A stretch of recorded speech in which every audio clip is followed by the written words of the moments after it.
நான் உன்னை மறப்பதே இல்லை. இந்த உலகத்திலே இருக்கிற லட்சக்கணக்கான ஜனங்களுக்கு தாய் என்கிற பாசத்தை தொடுவதற்கு ஒருவராலும் முடியாமல் இருக்கலாம். ஆனா கர்த்தர் வாக்கு கொடுக்கிறார், ஒருவேளை அவளுடைய இருதயமே கடினப்பட்டாலும், அவளுடைய இருதயமே இந்த மகனுக்கு இறங்க முடியாது என்று சொன்னாலும், கர்த்தர் வாக்கு கொடுக்கிறார், அந்த அன்பை விட அடுத்த ஒரு பாசம் உள்ளவர் நான் உனக்கு இறங்குவேன் என்று கர்த்தர் வாக்கு கொடுக்கிறார்.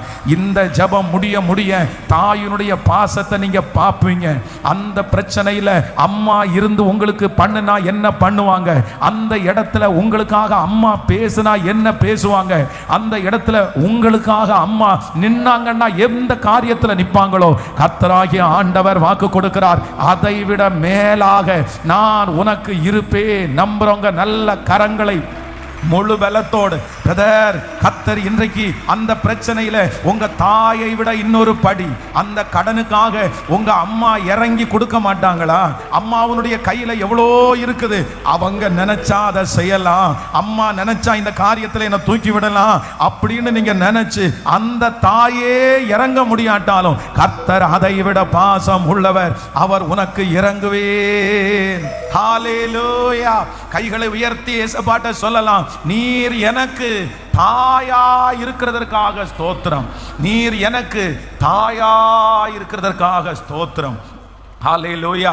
வேதத்தில் நிறைய தாய் நிறைய பிள்ளைகளுக்கு நிறைய உதவிகளை செய்திருக்கிறார்கள். ஆனால் இந்த ரெபேக்காள் அப்படின்ற ஒரு தாயை குறித்து நம்ம வாசிக்கிறோம். பொதுவாக இந்த ரெபேக்காளை குறித்து இதுவரைக்கும் நான் எத்தனையோ செய்தி பேசியிருக்கிறேன். ஆனால் ரெபேக்காள் என்கிற அந்த தாயை குறித்து ஒரு பாசிட்டிவான ஒரு காரியத்தை நான் பேசுறது ரொம்ப இல்லை, அப்படி பேசினது குறைவு தான். ஆனால் ஏன் அப்படின்னு சொன்னா, இந்த ஏசா என்கிற இந்த மகனை வித்தியாசமாய் நடத்தி யாக்கோபு என்கிற இந்த பிள்ளை மேலேயே இவங்க ரொம்ப கரிசனையா இருந்துட்டாங்க அப்படின்னு எல்லாம் நம்ம ரொம்ப தியானிச்சாலும், இன்றைக்கு இந்த ரெபேக்காள் ஒரு பிள்ளையினுடைய பின்பாக இருந்து, ஒரு மகனுடைய பின்பாக இருந்து, அப்படின்னா பலவீனப்பட்ட ஒரு மகன், அப்படின்னா வாது சூது தெரியாத ஒரு மகன், அப்படின்னா வீட்டை விட்டு வெளியே போகிறதற்கு பலன் இல்லாத மகன். இந்த வீட்டிலே 2 பிள்ளைகள் பிறக்கிறார்கள். ஒருவன் பலசாலி, இன்னொருவனுக்கு வெளியவே போகிற அளவிற்கு தைரியமற்றவன். அப்போ அந்த பலசாலியை அப்பா பிடிச்சுக்கிட்டாரு. இந்த பலவீனமான பிள்ளைய தாய் தன்னோடு கூட அவர் வைத்து, இப்போ ஒரு 7 காரியத்தை உங்களுக்கு முன்பாக செய்ய ஒரு தாயாக இந்த ரெபேக்காள் இந்த யாக்கோபுக்கு பின்னாடி உட்கார்ந்து இந்த பிள்ளையை ரொம்ப அழகா மோட்டிவேட் பண்றாங்க.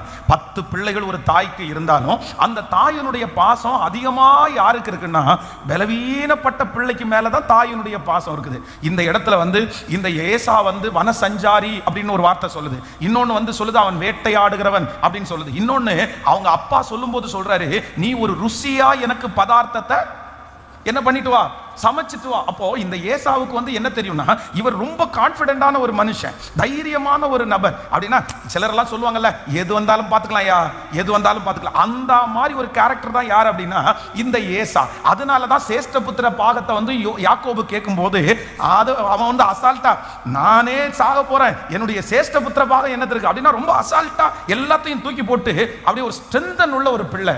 ஆனா யாக்கோபு அப்படி அல்ல. இப்போ யாக்கோபுக்கு பின்னாடி இருந்து ஆண்டவர் ஏசப்பா, நான் என்ன சொல்றேன்னா, அந்த யாக்கோபுனுடைய தாயாயினுடைய ரெபேக்காளுடைய இடத்துல யார் இருக்கா? சத்தமா சொல்லுங்க. இப்ப நீங்க தான் அந்த யாக்கோபு, நீங்க தான் அந்த பலவீனமான பிள்ளை, நீங்க தான் அந்த குணசாலி, நீங்க தான் அந்த கூடாரவாசி, நீங்க தான் அம்மாவனுடைய முந்தானையே பிடிச்சிட்டு போறவங்க. உங்களுக்கு தான் பலன் இல்லை, உங்களுக்கு தான் நிற்கக்கூடிய சக்தி இல்லை, அவங்கள மாதிரி டேலண்ட் எதுவும் இல்லை, உங்களை அப்பா ரொம்ப பெரிய விஷயமா எடுத்துக்கவே இல்லை, இவனால என்ன பண்ண முடியும்னு கேட்கிறாரு. ஆனா அப்பொழுது ஆண்டவர் இயேசு கிறிஸ்து ரெபேக்காளாய் உங்க பின்னாடி இருந்து உங்களை மோட்டிவேட் பண்ணி இந்த 100 டேஸுக்குள்ள ஒரு மகிமையான இடத்துல, ஒரு வாக்கு தத்தத்திற்குள்ள, ஒரு சந்ததியினுடைய தகப்பன் என்கிற அந்த இடத்துல கர்த்தர் உங்களை வைத்து அழகு பார்க்கிற வரைக்கும் உங்க பின்பாக இருந்து உங்களை மோட்டிவேட் பண்ணி அந்த இடத்திலே ஆமென் அப்பாவுடைய பிதாவுனுடைய ஆசீர்வாதத்தை நமக்கு வாங்கி கொடுக்கிறதுக்கு நல்லவராய் இருக்கிறார். கைகளை அசைத்து ஒரு ஹல்லேலூயா, ஆமென். இந்த இடத்துல ஈசாக்கு அப்படின்ற இடம் என்ன இடம்னா தேவன், பரலோக தேவன், பிதாவாகிய தேவன். இப்போ பிதாவாகிய தேவன் ஆசீர்வதிக்கிறதுக்கு விரும்புறாரு. அந்த ஆசீர்வதிக்கிறதுக்கு விரும்பும் போது ஆக்டிவா ரொம்ப பலசாலியா ஒருத்தர் இருக்கிறார். அவர் ஆசீர்வதிக்கணும்னு விரும்புறாரு. ஆனா இடையில ஆண்டவராகிய இயேசு கிறிஸ்து என்கிற ஒருவர் நமக்காக சிலுவையிலே அறைக்கப்பட்டு நம்ம என்னன்னா ஒரு பெரிய பிளவு இருந்துச்சு. ஆதாம் ஏவாளுடைய தவறின் நிமித்தமாய் பிதாவாகிய தேவனுக்கும் நமக்கும் ஒரு பெரிய பிளவு. அந்த பிளவை சரி பண்றதற்கு பிதாவாகிய தேவன் என்னென்னமோ முயற்சி எடுத்தாரு, எத்தனையோ பேரை எழுப்பினாரு. ஆனா யாராலையும் அதை செய்ய முடியல. ஆனா செய்ய முடியாத ஒன்றை ஆண்டவராகிய இயேசு சிலுவையிலே நடுவாக தொங்கி இரு திறத்தாரையும் ஒன்றுபடுத்தி நம்மை பிதாவாகிய தேவனோடு கூட அவர் இணைக்கிறதற்காய் வந்திருக்கிறார். ஆமென். இப்போ ஈசாக்கு என்கிற இடத்துல தேவன், மகா பெரிய தேவன் இருக்கிறார். இப்போ இயேசு கிறிஸ்துவாகிய இந்த ரெபேக்காள் என்ன பண்றாங்க அப்படின்னா அந்த பிதாவுனுடைய ஆசீர்வாதத்தை வாங்கி கொடுக்கிறதற்கு இந்த பிள்ளைய பின்னாடி இருந்து ரொம்ப அழகா மோட்டிவேட் பண்றாங்க. அந்த சம்பவத்தை தான் இன்னைக்கு நம்ம தியானிக்க போறோம். வேதத்துல ஈசாக்கு என்ன சொல்றாரு அப்படின்னு சொன்னா, அவருக்கு கண்ணு இருளடைஞ்சு போயிருச்சு, அவருடைய வயசு ரொம்ப அதிகமாயிருச்சு. ஆனா இவர் என்ன சொல்றாருன்னா, நான் போகிறதுக்கு முன்னாடி நான் என்ன பண்ணணும்னா ஆசீர்வதிக்கிறதுக்கு நான் விரும்புறேன். ஆனா சின்ன பையனை குறித்து அவர் ரொம்ப பெருசா எடுத்துக்கல. ஆனா தன்னுடைய மூத்த பையனை கூப்பிட்டு என்ன சொல்றாரு அப்படின்னு சொன்னா, எப்பா நான் மரணம் அடைய போகிறதுக்கு முன்னாடி உன்னை பிளஸ் பண்றதுக்கு நான் விரும்புறேன், உன்னை ஆசீர்வதிக்கிறதுக்கு விரும்புறேன். ஆனா நான் என்ன பண்ண மாட்டேன் அப்படின்னா, உன்னை சும்மா எல்லாம் நான் உன்னை ஆசீர்வதிக்க மாட்டேன், நீ வா உன்னை ஆசீர்வதிக்கிறேன் அப்படின்னு எல்லாம் சொல்ல மாட்டேன். என்ன சொல்றாரு அப்படின்னு சொன்னா, எப்பா நீ போ, இங்க எல்லாம் பக்கத்துல எல்லாம் போக வேண்டாம், நீ வனத்திற்கு போய் உன்னுடைய இன்ஸ்ட்ருமெண்ட் எல்லாம் எடுத்துட்டு போய் அங்கே ஒரு நல்ல ஒரு காரியத்தை எனக்காக நீ உடனே ஃப்ரெஷ்ஷா அப்படியே அடிச்சு சமைச்சு நீ என்ன கொண்டு வா. நான் உன்னை என்ன பண்ணணும் அப்படின்னு சொன்னா, நல்லா சாப்பிட்டு உன்னை மனசார நான் ஆசீர்வதிக்கணும் அப்படின்னு தன்னுடைய மூத்த மகனாகிய ஏசாவை பார்த்து ஈசாக்கு இப்ப சொல்றாரு. சொன்ன உடனே இதை யார் கேட்டுட்டு இருக்கிறா அப்படின்னு சொன்னா, ரெபேக்காள் என்ன பண்ணிட்டு இருக்கிறாங்க, கேட்டுட்டு இருக்கிறாங்க. அப்போ இவங்களுக்கு என்ன அப்படின்னு சொன்னா, மூத்த பையனை குறித்து அவங்களுக்கு ஒரு கவலையும் இல்லை.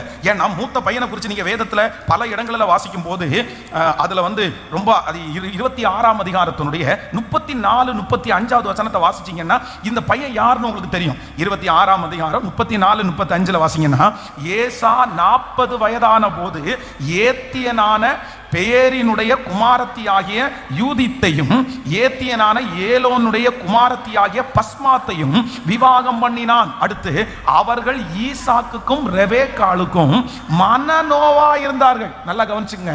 இந்த மூத்த பிள்ளை என்ன அப்படின்னு சொன்னா, கல்யாணம் பண்ணும்போது கூட யாரை டிஸ்கஸ் பண்ணல சொல்லுங்க, அம்மா அப்பாவை டிஸ்கஸ் பண்ணல, போய் அந்நிய இடத்துல போய் கல்யாணம் பண்ணிட்டு வந்தாங்க.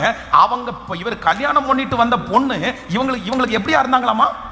ஆனா இவருடைய அப்பா ஈசாக்கு ஆபிரகாம் பொண்ணு பார்க்கும்போது தன்னுடைய மகனுக்கு எப்படி பொண்ணு பார்த்தாரு? ஈசாக்கா கூட்டிட்டு வந்தாரு இல்ல ஈசாக்கு செலக்ட் பண்ணதுக்கு அனுப்பினாரா? தன்னுடைய தகப்பன் வீட்டிலே இருக்கிற ஒரு வேலைக்காரனை கூப்பிட்டு, நீ என் பிள்ளைக்கு என்ன கொண்டு வாங்க, நீ எனக்கு புள்ள அந்த புள்ள வரும்போது ஆண்டவர் நியமிச்சதா நினைச்சு ரெபேக்காளை ஏத்துக்கொண்டாரு. ஆனா இந்த புள்ள ஏசா என்ன அப்படின்னா, அவனுக்கு இஷ்டம் போல மனம் போல போக்கல. அப்படின்னா யாரையுமே டிஸ்கஸ் பண்ற பிள்ளை எல்லாம் இல்ல. ஒண்ணு அவர் பலசாலி, இன்னொன்னு காட்டுவாசி, இன்னொன்னு வேதம் சொல்லுது நல்லா சமைக்க தெரியும். இப்போ கல்யாணமும் பண்ணியாச்சு. அந்த மாதிரி ஒரு பிள்ளை.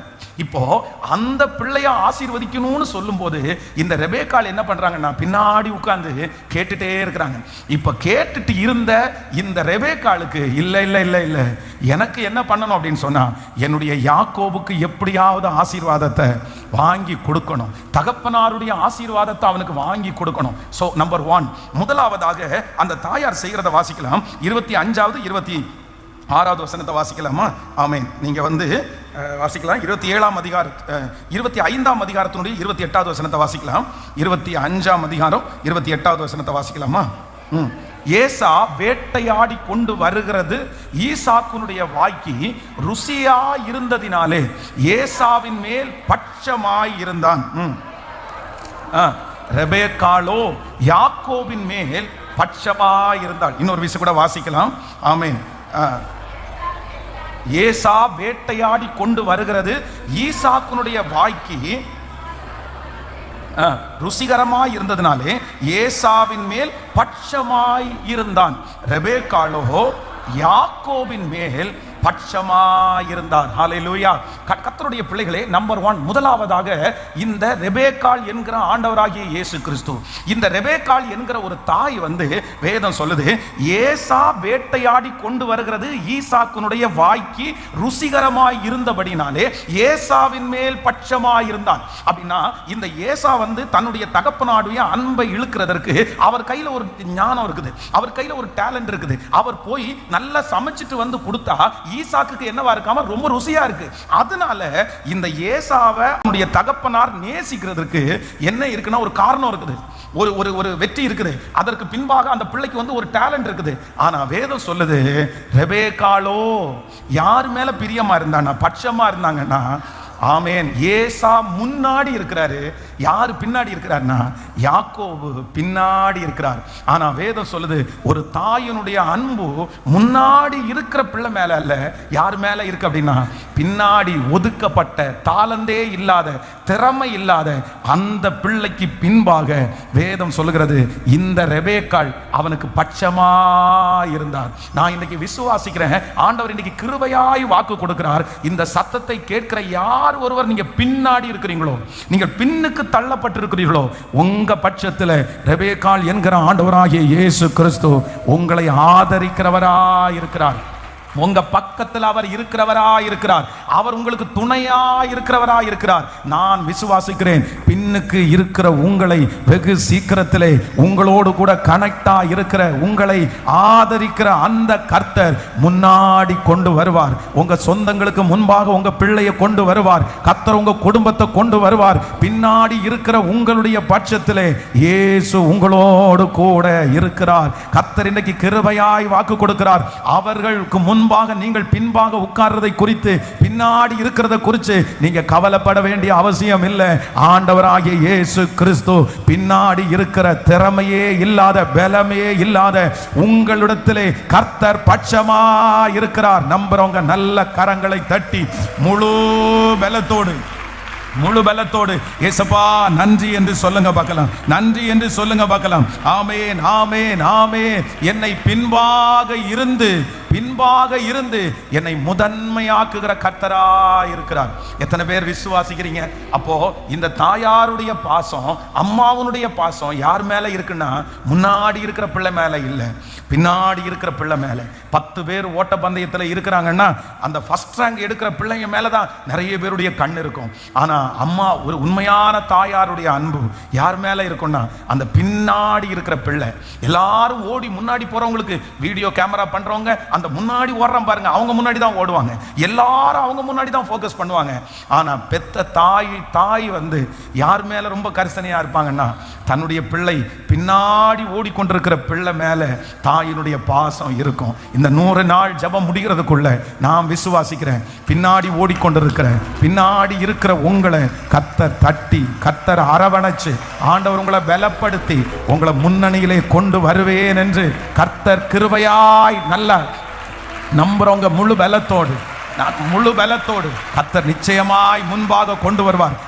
உங்களிடத்துல இயேசு இருக்கிறார். உங்க பிசினஸ்ல நீங்க பின்னாடி இருக்கலாம், உங்க குடும்பத்துல நீங்க பின்னாடி இருக்கலாம், உங்க சொந்தங்களுக்கு முன்னாடி உங்க குடும்பம் மட்டும் பின்னாடி இருக்கலாம், உங்க இளைய பிள்ளை பின்னாடி இருக்கலாம், உங்க மூத்த பிள்ளை பின்னாடி இருக்கலாம். ஐயோ, நான் இப்படி பின்னாடியே இருக்கிறேனே, எல்லாரும் ரொம்ப வேகமா ஓடுறாங்களே, எல்லாருக்கும் இவ்வளவு தாளந்துகள் எல்லாம் இருக்குது, எல்லாரும் நல்லா சைன் பண்றாங்களே, நான் மட்டும் ஏன் இப்படி இருக்கிறேன் அப்படின்னு நினைக்கிறாதீங்க.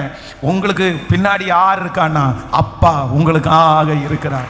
ஏசப்பா உங்களுக்காக இருக்கிறார். வேதத்துல வாசிக்கும் போது வேதம் சொல்லுது, ஒரு கூட்டம் பேர் முன்னாடி போய் காலையிலே வேலை ஆரம்பிச்சிட்டாங்க. அவங்களுக்கு போய் நின்ன உடனே வேலை கிடைச்சிருச்சு. ஆனா கொஞ்சம் பேருக்கு மட்டும் என்ன கிடைச்சுன்னா வேலையே கிடைக்கல. அவங்க காலையிலிருந்து சாயந்தரம் வரைக்கும் வெயிட் பண்ணிட்டே இருக்கிறாங்க. நிறைய பேர் அவங்கள ரிஜெக்ட் பண்ணிட்டாங்க. நீங்க எல்லாம் என்ன பண்ண போற, உன்னால ஒன்றும் பண்ண முடியாது அப்படின்னு சொல்லி நிறைய பேர் வேலைக்கு வந்தவங்களை ரிஜெக்ட் பண்ணதுனால காலையிலிருந்து சாயந்தரம் வரைக்கும் நின்றுட்டு இருக்கிறாங்க, வேலையே கிடைக்கல.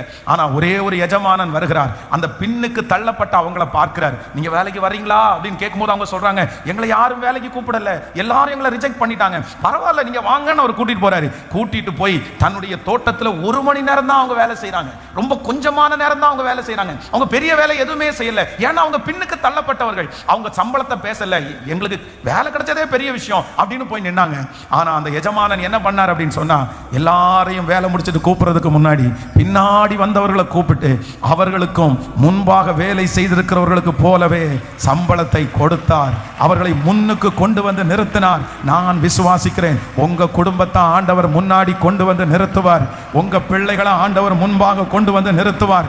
சீக்கிரமாய் சீக்கிரமாய் இது நடக்கும் என்று நான் நம்புகிறேன். நீங்க புறக்கணிக்கப்பட்ட இடத்துல, ஆமே, நீங்க ரிஜெக்ட் பண்ணப்பட்ட இடத்துல கர்த்தர் வாக்கு கொடுக்கிறார். எல்லாரும் உங்களை புறக்கணித்து பிந்தி போட்டாலும் கர்த்தர் உங்களை தாயாய் கூட இருந்து உங்களை முந்த பண்ணுவேன் என்று கிருபையாய் வாக்கு கொடுக்கிறார். ஹல்லேலூயா.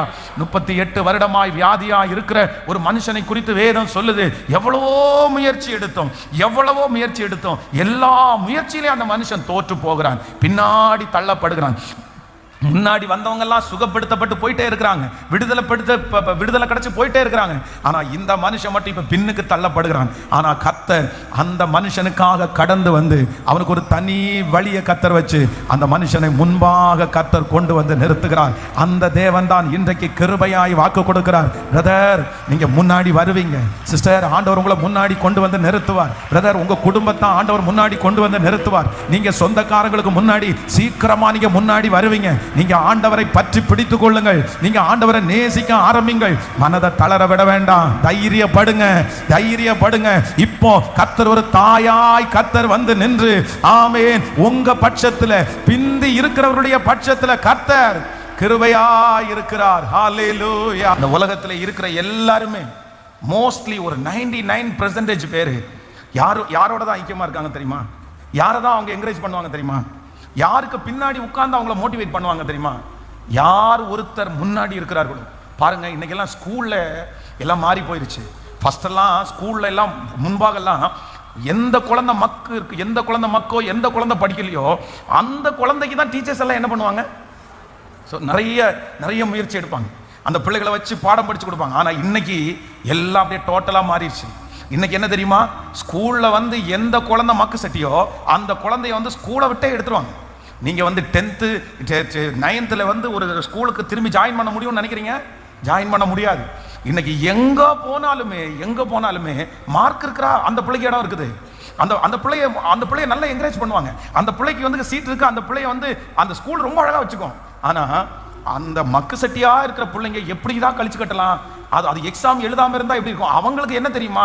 100% அந்த ஸ்கூலுக்கு என்ன வேணும்னு தெரியுமா? அவங்களுக்கு தேர்ச்சி.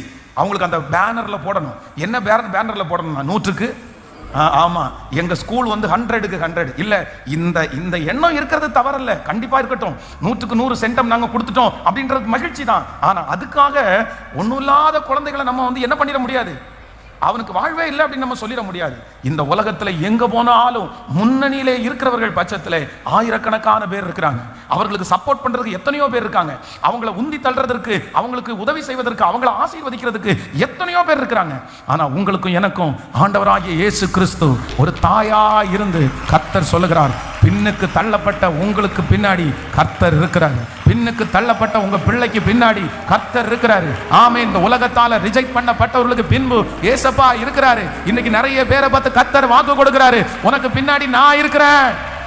உங்களுக்கு பின்னாடி கர்த்தர் இருக்கிறார். ரெபெக்காள் எப்படி யாக்கோபுக்கு பின்னாடி இருந்தாலோ அதே போல அருமை இரட்சகராகிய கர்த்தர் இன்றைக்கு உங்களுக்கு பின்னாடி இருக்கிறார். பிரதர், இல்ல, சீக்கிரமா உங்களை முன்னுக்கு கர்த்தர் கொண்டு வருவார். அவர் நமக்கு பின்னாடி இருந்தா போதும். ஏசப்பா பின்னாடி நமக்கு பக்க பலமா இருக்கும்போது நம்ம ஏன் பயப்படணும்? அவர் பின்னாடி பக்க பலமா இருந்து நமக்கு ஞானத்தை கொடுத்து அத்தனை பேருக்கு முன்பாகவும் கொண்டு வந்து நிறுத்த வல்லவர்.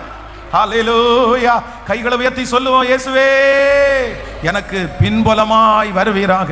சத்தமா நீங்க ஜெபிக்க அந்த அற்புதம் நடக்கட்டும். இந்த வார்த்தை அப்படியே நிறைவேறட்டும். சொல்லுங்க, சொல்ல சத்தத்தை உயர்த்தி ஆமென். எங்க பிள்ளைக்கு ஆண்டவரே யாரும் இல்லை, ஆனா நீங்க தான் பின்னாடி இருக்கணும் ஆண்டவரே, நீங்க தான் இருக்கணும் ஆண்டவரே. யாருக்கு எத்தனையோ பேர் இருக்கிறாங்க, ஆனா எங்களுக்கு பக்க பலம் நீர்தான், எங்களுக்கு பின்பாக இருந்து எங்களை நடத்துகிறவர் நீர்தான். இந்த வார்த்தையை சொல்ல சொல்ல கர்த்தர் அந்த ஜெபத்தை கேட்கிறாரு. இன்றைக்கு ஊழியக்காரர் மூலமாய் பேசுகிற வார்த்தை உண்மையானதா இருக்குமானால், இயேசுவே யாருமே இல்லாத என்னை, புறக்கணிக்கப்பட்ட என்னை, பின்பாக நீர் இருந்து பின்னாடி நீர் இருந்து என்னை முன்னுக்கு நீர் கொண்டு வர போகிறது உமக்கு ஸ்தோத்திரம். ஹல்லேலூயா, ஹல்லேலூயா. நம்பர் 2, இரண்டாவதாக இந்த ரெபெக்காள் ஒரு தாய். அப்படின்னா ரெபெக்காள்னா யார் சொன்ன? ரெபெக்காள்னா யாரு? சத்தமா சொல்லுங்க. இயேசு கிறிஸ்து. யாருக்கா எதுக்காக போராடுறாரு? எதுக்காக போராடு? இந்த ரெபெக்கா எதுக்காக போராடினாங்க?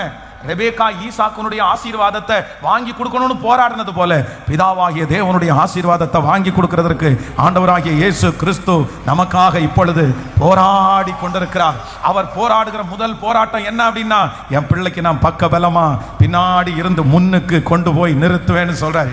சோ நம்பர் 2, இரண்டாவதாக ஒரு வசனத்தை வாசிக்கலாம். ஆதியாகமம் 27ஆம் அதிகாரத்தினுடைய 5வது வசனத்திலிருந்து அப்படியே வாசிக்கலாமா? ஆதியாகமம் 27வது அதிகாரத்தில் ஈசாக்கு தன் குமாரனாகிய ஏசாவோடே பேசுகையில் ரெபெக்காள் கேட்டுக்கொண்டு இருந்தாள். ஏசா வேட்டையாடி கொண்டு வரும்படி வனத்திற்கு போனான். அப்பொழுது ரெபெக்காள் தன் குமாரனாகிய யாக்கோபை நோக்கி, உன் தகப்பன் உன் சகோதரனாகிய ஏசாவை அழைத்து நான் புசித்து எனக்கு மரணம் வருவதற்கு முன்னே கர்த்தரை முன்னிட்டு உன்னை ஆசீர்வதிக்கும்படி நீ எனக்காக வேட்டையாடி அதை எனக்கு ருசியுள்ள பதார்த்தங்களாய் சமைத்து கொண்டு வா என்று சொல்ல கேட்டேன். ஆமென். இப்போ நல்லா கவனிச்சுங்க ஆண்டவருடைய பிள்ளைகளே. இந்த இடத்துல என்ன இருக்கு அப்படின்னு சொன்னா, என்ன பண்றாங்க அப்படின்னா, இப்ப ஈசாக்கு யாருக்குமே தெரியாம, அவருக்கு 2 கண்ணும் தெரியல. இப்ப ஏசாவை கூப்பிடுறாரு. ஏசாவை கூப்பிட்டு என்ன சொல்றாரு அப்படின்னு சொன்னா, எப்பா நீ பொண்ணு எனக்கு இதை வாசிச்சோம்ல, நீ போய் இந்த மாதிரி போயிட்டு எனக்காக வேட்டையாடி எனக்கு ருசியா நீ என்ன பண்ணிட்டு வா, சமைச்சிட்டு வா அப்படின்னு சொல்றாரு. அவருக்கு 2 கண்ணும் தெரியாதனால முன்னாடி யார் இருக்காங்கன்னு தெரியல. அம்மா கேட்டுட்டே இருக்கிறாங்க. இந்த அம்மா கேட்டுட்டு இருக்கிற அம்மா என் சின்ன பையனுக்கு இது தெரியாது, யாக்கோபுக்கு அது கேட்கல, அவன் தூரத்தில் இருக்கிறான், எந்த ரூம்ல இருந்தா தெரியல. ஆனா இந்த அம்மா சரி அதோட விட்டுறல, சரி அவர் என்னமோ பண்ணிட்டு போறாரு அப்படின்னு எல்லாம் விடல, சரி இந்த பிள்ளை அது கிடைக்காம போனா கூட பரவாயில்ல அப்படின்னு நினைக்காம என்ன அப்படி சொல்றாங்க அப்படின்னா, தன்னுடைய மகனை யாக்கோபை கூப்பிட்டு தன்னுடைய தகப்பனார் இருதயத்திலே வைத்திருந்த ரகசியத்தை, தன்னுடைய மூத்த மகனுக்கு கொடுத்த அந்த ரகசியத்தை இப்போ தன்னுடைய தாய் யாருக்கு சொல்றாங்க அப்படின்னா, தன்னுடைய இளைய மகனுக்கு, அப்பாட்ட இந்த மாதிரி ஒரு ரகசியம் இருக்குப்பா, அப்பாவுடைய மடியில இந்த மாதிரி ஒரு ஆசீர்வாதம் இருக்குப்பா, அது மூத்த பையனுக்கு தெரிஞ்சிருச்சு. மூத்த பையனுக்கு அவர் சொல்லிட்டாரு, இந்த மாதிரி வா நான் உன்னை ஆசீர்வதிப்பேன்னு சொல்லிட்டாரு. ஆனா அந்த ரகசியம் யாருக்கு தெரியலன்னா, உனக்கு அந்த ரகசியம் தெரியல, உன்னுடைய தகப்பனாருடைய இருதயத்திலே இருக்கிறது உனக்கு தெரியாது. ஆனா நான் என்ன பண்ணுவேன்னா, உன்னுடைய தகப்பனாருடைய இருதயத்திலே இருக்கிற எல்லாவற்றையும் உனக்கு நான் வெளிப்படுத்துவேன்னு தன்னுடைய அப்பா சொன்ன எல்லாத்தையும் யாருக்கு அவங்க சொன்னாங்கன்னா, தன்னுடைய இளைய மகனுக்கு அவங்க சொன்னாங்க. ஆமென் சொல்லுங்க. நான் விசுவாசிக்கிறேன், நமக்கு ஒரு தாய் இருக்கிறார், நமக்கு ஒரு ஏசப்பா நமக்கு தாயா இருக்கிறார். அந்த தாய் என்ன சொல்றார் அப்படின்னு சொன்னா, நமக்காக நிறைய ஆசீர்வாதங்கள் வைக்கப்பட்டிருக்கிறது, ஆனா நமக்கு மறைத்து வைக்கப்பட்டிருக்கிறது. நமக்கு அது தெரியல, நமக்கு அதை கண்டுபிடிக்க முடியல, நமக்கு அவ்வளவு ஞானம் பத்தாது, நம்மள அந்த மாதிரி ஒரு இடத்துல யாருமே வைக்கல, அந்த ரகசியங்களை சொல்லி கொடுக்கிறதுக்கு யாருமே நமக்கு இல்ல, நம்ம அந்த இடத்துல இருக்கிறது யாரும் விரும்பவும் இல்லை. ஆனா ஆண்டவராகிய இயேசு கிறிஸ்து இன்றைக்கு உங்களையும் உங்கள் பிள்ளைகளையும் கர்த்தர் வாக்கு கொடுக்கிறார், நான் உனக்கு சொல்லி தருவேன், ரகசியத்தை சொல்லி தருவேன். அப்பாவுடைய ஆசீர்வாதத்தை நீங்க எப்படி வாங்கணும்ன்ற அந்த ரகசியத்தை கர்த்தர் சொல்லி தர போறாரு. அப்பாவுடைய திட்டத்தை கர்த்தர் உங்களுக்கு சொல்லி தர போறாரு. நம்புறவங்க ஆமென் என்று ஆமோதித்து எஸ் பிரதர், நீங்க அந்த ஆசீர்வாதத்தை பெற்றுக்கொள்கிற ரகசிய கண்கள் உங்களுக்கு திறக்க போகிறது. ஆண்டவர் அந்த ஞானத்தை உங்களுக்கு சொல்லி தர போறாரு. நான் உனக்கு போதித்து நீ நடக்க வேண்டிய வழியை உனக்கு காட்டுவேன், உன்மேல் என் கண்ணை வைத்து உனக்கு ஆலோசனை சொல்லுவேன் என்று சொன்ன கர்த்தர், தகப்பனாருடைய இருதயத்தில் இருக்கிற ஆசீர்வாதம் இவ்வளவு பெரிய ஆசீர்வாதம் என்று உங்களுக்கு சொல்லி தருவேன் என்று கர்த்தர் வாக்கு கொடுக்கிறார். பிதாவினுடைய திட்டத்தை கர்த்தர் சொல்லி தந்து, ஆமென், உங்க பேரை அந்த லிஸ்ட்ல கொண்டு வருவதற்கு கர்த்தர் வல்லவர். ஆமென் சொல்லுங்க. எத்தனை பேர் ஆமோதிக்கிறீர்கள்? ஒரு தாய் ரெபெக்காள் என்கிற ஒரு தாய் என்ன பண்றாங்க அப்படின்னு சொன்னா, அப்பாவுடைய இருதயத்தில் இருக்கிற தரிசனத்தை சொல்லவே கூடாம மறைச்சு வச்ச அந்த ரகசியத்தை யாருக்கு சொல்றாங்கன்னா, இளைய மகனுக்கு எல்லாத்தையும் ரகசியத்தை வெளிப்படுத்துகிற தாய், ரகசியத்தை வெளிப்படுத்துகிற தாய். நான் விசுவாசிக்கிறேன் இந்த 100 டேஸ்ல நமக்கு ஒரு தாயாய் கர்த்தர் இருந்து உங்களுக்கு அந்த ரகசியத்தை கர்த்தர் சொல்லி தர போறாரு. எத்தனை பேர் ஜெபிக்க போறீங்க? வாலிப தம்பி ஜெபிக்கணும், தங்கச்சி நீ ஜெபிக்கணும், உங்க பிள்ளைகளுக்காக நீங்க ஜெபிக்கணும். என்ன ஜெபிக்கணும் அப்படின்னு சொன்னா, பிதாவினுடைய திட்டம் அவங்க மேல என்ன இருக்குன்றத நம்ம சீக்கிரமா கண்டுபிடிச்சிடணும். இந்த 100 நாள் ஜெபம் முடிகிறதுக்குள்ள உங்க மேல ஆண்டவர் வச்சிருக்கிற திட்டத்தை நீங்க கண்டுபிடிக்கணும். உங்க குடும்பத்தின் மேல ஆண்டவர் வச்சிருக்கிற திட்டத்தை கண்டுபிடிக்கணும். அந்த திட்டத்தினுடைய ரகசியத்தை கர்த்தர் உங்களுக்கு சொல்லி தருவாரு. உங்க மூத்த பிள்ளையை குறித்து கர்த்தர் என்ன திட்டம் வச்சிருக்கிறார்ன்றத, இளைய பிள்ளையை குறித்து கர்த்தர் வச்சிருக்கிற திட்டத்தை கர்த்தர் கிருபையாய் சொல்லி தருகிறவர். ரகசியங்களை சொல்லி தருகிற தாய், மறைக்கப்பட்டவைகளை வெளிப்படுத்துகிற ஒரு தாய். கைகளை உயர்த்தி ஜெபிக்க ஆரம்பிப்பீங்களா? இந்த ஆசீர்வாதம் எங்க தலை மேல இருக்கட்டும் என்று சொல்லுங்கள். அல்லேலூயா. எனக்கு சொல்லி கொடுக்கிறதுக்கு யாரும் இல்லை, எனக்கு பின்னாடி இந்த சப்போர்ட் பண்றதுக்கு யாரும் இல்லை. எங்க அம்மாவுக்கு சொல்லி தர தெரியாது, எங்க அப்பாவுக்கு சொல்லி தர தெரியாது. இந்த சமுதாயத்தில் நான் எப்படி முன்னேறது, இந்த சமுதாயத்தில் ஆசீர்வாதத்தை பெற்றுக்கொள்றதுக்கு நான் என்ன செய்யறது? நிறைய பேருக்கு ஐடியாவே இல்லை, நிறைய பேருக்கு தெரியல, நிறைய பேர் நஷ்டப்பட்டுட்டாங்க. அவங்களுக்கெல்லாம் பின்னாடி இருந்து மோட்டிவேட் பண்றதுக்கு சொல்லி கொடுக்கிறதுக்கு ஆள் இருக்காங்க, ஆனா எனக்கு யாருமே இல்லையே. கர்த்தர் இன்றைக்கு தாயாய் ரகசியங்களை சொல்லி தருகிற தாயாய் வெளிப்படுகிறார். சொல்லுங்க சொல்லுங்க, ஜெபம் பண்ணிட்டே இருங்க. உங்க பிள்ளைக்காக இப்ப ஜெபம் பண்ணுங்க. ஆமே, நிறைய பேருக்கு அற்புதம் நடக்கிறத நான் பார்க்கிறேன். இன்றைக்கு இந்த 71வது நாள் மிகவும் முக்கியமான நாள். இன்று கர்த்தர் அநேகருடைய வாழ்க்கையில செயல்படுகிறார். சத்தமாய் அப்பா, இப்ப அந்த மகிமை கடந்து வரட்டும், கடந்து வரட்டும். எனக்கு சொல்லி கொடுக்கிறவர், எனக்கு கற்று தருகிறவர், எங்களுக்குள்ளே வாசம் பண்ணுகிற ஆவியானவரே, எங்களுக்கு சொல்லி தருகிறவர். ஜெபம் பண்ணுங்க, சத்தமா சத்தமா உங்க பிள்ளைகளுக்காக ஜெபம் பண்ணுங்க, உங்களுக்காக ஜெபம் பண்ணுங்க. இந்த கூட்டத்திற்கு பிற்பாடு சில ரகசியங்கள் உங்களுக்கு தெரிய போகிறது. சில காரியத்தை ஆண்டவர் உங்களுக்கு சொல்லி தர போறாரு. உங்க பக்கத்தில் இருந்து கர்த்தர் சில முன்னேற்றத்திற்கான வழிகளை கர்த்தர் கிருபையாய் கர்த்தர் சொல்லி தர போறாரு. கேளுங்க, இயேசுவாட்ட கேளுங்க, ஆண்டவரே அந்த ரகசியங்களை எங்களுக்கு சொல்லி தருகிறவர். எத்தனை பேர் ஆமோதிக்கிறீர்கள்? ஆமே, நமக்கு இன்னைக்கு கர்த்தர் தாயா இருக்கிறார். எத்தனை பேருக்கு புரியுது? இன்னைக்கு அவர் நமக்கு அம்மாவா இருக்கிறார். சத்தமா சொல்லுங்க, நமக்கு அம்மாவா இருக்கிறார். தாயாய் எந்த அம்மாவா இருக்கிறார்? இயேசு தாயா இருக்கிறார். ஹல்லேலூயா. விசுவாசிக்கிறீங்களா இல்லையா? ஆமென். இயேசு அப்பான்னு நம்ம கூப்பிடுறது மட்டும் இல்லை, இயேசு அம்மான்னு நம்ம கூப்பிடலாம். கேட்கல? அதுக்கு மெயில் ஃபீமேல் எல்லாம் இல்லை, ஆண்டவர் மெயில் தானே அப்படின்னு எல்லாம் இல்லை. அவர் நமக்கு தாயும் அவர் தான், தகப்பனும் அவர் தான். நமக்கு தாய் எப்படி செய்வாளோ அதை அவருக்கு செய்ய தெரியும், தகப்பனாகவும் அவருக்கு செய்ய தெரியும். ஸோ இந்த ரெபேக்காள் பலவீனமான ஒரு பிள்ளைக்கு செய்யறது ஃபர்ஸ்ட் என்ன பண்றாங்கன்னா, அவனுடைய பின்னாடி இந்த தாய் இருக்கிறார். நம்பர் 2, இரண்டாவதாக என்ன கற்றுக் கொடுக்குறாங்கன்னா, அந்த ஆசீர்வாதத்தினுடைய ரகசியத்தை அவங்களுக்கு சொல்லி கொடுக்குறாங்க. நம்பர் 3, மூன்றாவது, இந்த தாய் ரெபேக்காள் இந்த யாக்கோபுக்கு என்ன பண்றாங்கன்னு வாசிக்கலாமா? ஸோ 27ஆம் அதிகாரத்தினுடைய 8வது 9வது வசனத்தை வாசிக்கலாமா? 27ஆம் அதிகாரத்தினுடைய 8வது. ஆகையால் என் மகனே, என் சொல்லை கேட்டு நான் உனக்கு கற்பிக்கிறபடி செய். அடுத்த வசனத்தை வாசிக்கலாம். நீ ஆட்டு மந்தைக்கு போய் 2 நல்ல வெள்ளாட்டு குட்டிகளை கொண்டு வா. நான் அவைகளை உன் தகப்பனுக்கு பிரியமானபடி ருசியுள்ள பதார்த்தங்களாக சமைப்பேன். இன்னொரு வசனத்தை கூட வாசிக்கலாம். 27ஆம் அதிகாரத்தினுடைய 1வது 2வது வசனத்தை வாசிக்கலாமா? 27வது அதிகாரத்தினுடைய 1, 2 வாசிக்கலாம். ஈசாக்கு முதிர் வயதானதால் அவன் கண்கள் இருளடைந்தது, பார்வையற்று போன போது தன் மூத்த குமாரனாகிய ஏசாவை அழைத்து என் மகனே என்றான். அவன் இதோ இருக்கிறேன் என்றான். அப்பொழுது அவன், நான் முதிர் வயதானேன், என் மரணம் இன்ன நாளில் என்று அறியேன். ஆகையால் நீ உன் ஆயுதங்களாகிய உன் அம்பரா துணியையும் உன் வில்லையும் எடுத்துக்கொண்டு வனத்திற்கு போய் எனக்காக வேட்டையாடி அதை எனக்கு ருசியுள்ள பதார்த்தங்களாக சமைத்து. நல்லா கவனிச்சுங்க. இப்போ நான் முன்பு சொன்னது போல இந்த ஏசாவுக்கு வேட்டையாட மட்டும் தெரியும்னு சொல்லாதீங்க. வெறும் வேட்டையாட மட்டும் தெரிஞ்சவன் கிடையாது, அவனுக்கு என்னவும் தெரியும். சொல்லுங்க. இப்போ சமையல் அப்படின்னு சொல்றது பொதுவா இப்போ பிள்ளைங்களே நிறைய பேர் கஷ்டப்படுறவங்க இருக்கிறாங்க. அப்படின்னா அவங்களால சமைக்க முடியாது. அதான் கல்யாணமான புதுசுல நிறைய பேர் ரசம் சமைச்சா விஷமா இருக்கு அப்படின்னு சொல்லுவாங்க.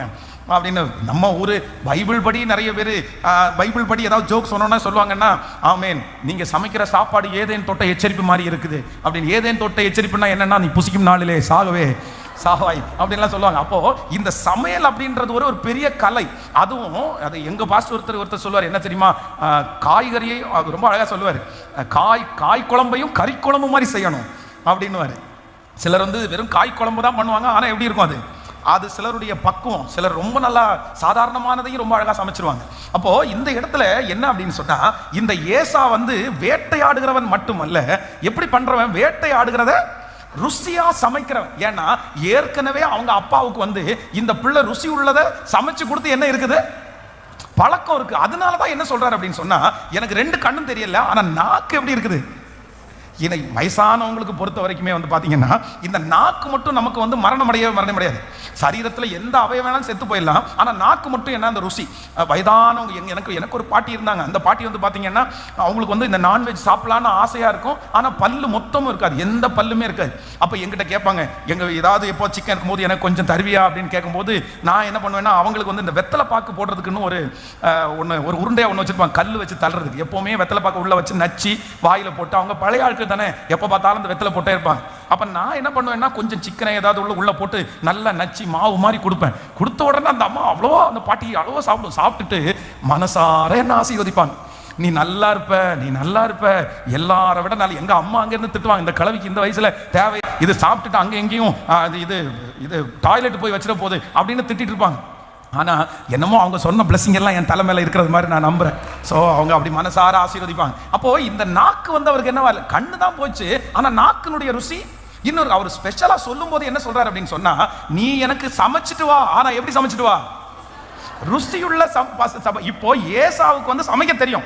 ஏசா ரொம்ப ருசியா சமைச்சிருவாரு. அவருக்கு எந்த நேரத்துல எப்படி எந்த இதை அடிச்சு, எப்படி பொதுவா இந்த காட்டுல முயலை எல்லாம் பிடிக்கிறவங்க இருப்பாங்க தெரியுமா, அவங்க ரொம்ப அழகா சமையல் பண்ணுவாங்க, சுட்டு கொடுப்பாங்க பாருங்க, அதெல்லாம் ரொம்ப டேஸ்டா இருக்கு. ஆனா இந்த யாக்கோபை பொறுத்த வரைக்கும் இவருக்கும் சமையலுக்கும் சொல்லுங்களேன் ரொம்ப தூரம். இவருக்கு என்ன தெரியாது, இவருக்கு சுத்தமா எதுவுமே. இந்த அம்மா சொல்லுவாங்க, எடுத்துட்டு வாடா, இந்த மீனை கழுவிட்டு வாடானா கழுவிட்டு வந்துருவாங்க, இந்த காய்கறி கழுவிட்டு வானா ஆமா வாங்கிட்டு வானா அப்படியே வாங்கிட்டு. இந்த மாதிரி தான் எடுபடி வேலை தான் தெரியுமே தவிர, இவருக்கு ருசி உள்ள பதார்த்தமா சமைக்க தெரியாது. ஆனா இப்ப அப்பா ஆசீர்வதிக்கிறதுக்கு அப்பா வச்சிருக்கிற ரூல் என்ன ரூல், அப்பா ஆசீர்வதிக்கணும்னா அப்பா சாப்பிட்டு ஆசீர்வதிக்கணும். ஆனா இவருக்கு என்ன தெரியாது, சமைக்க தெரியாது. ஆனா இந்த ரெபேக்காள் என்ன பண்றாங்க அப்படின்னு சொன்னா, நீ ஒண்ணும் கவலைப்படாத, நீ போய் ஆட்டுக்குட்டியை மட்டும் பிடிச்சிட்டு வா, நான் உங்க அப்பாவுக்கு பிடிச்சது மாதிரி நானே என்ன பண்ணி தரேன் அப்படின்னா சமைச்சு தர்றேன். நான் உனக்குள்ளது அப்படின்னா நான் என்ன நம்புறேன் அப்படின்னா, அப்பாவுக்கு முன்பாக அந்த ஆசீர்வாதத்தை பெற்றுக்கொள்வதற்கு முன்பாக உங்களை தகுதி உள்ளவர்களாய் நிறுத்துகிற ஒரு தகப்பன் என்னோடு கூட அவர் இருக்கிறார்.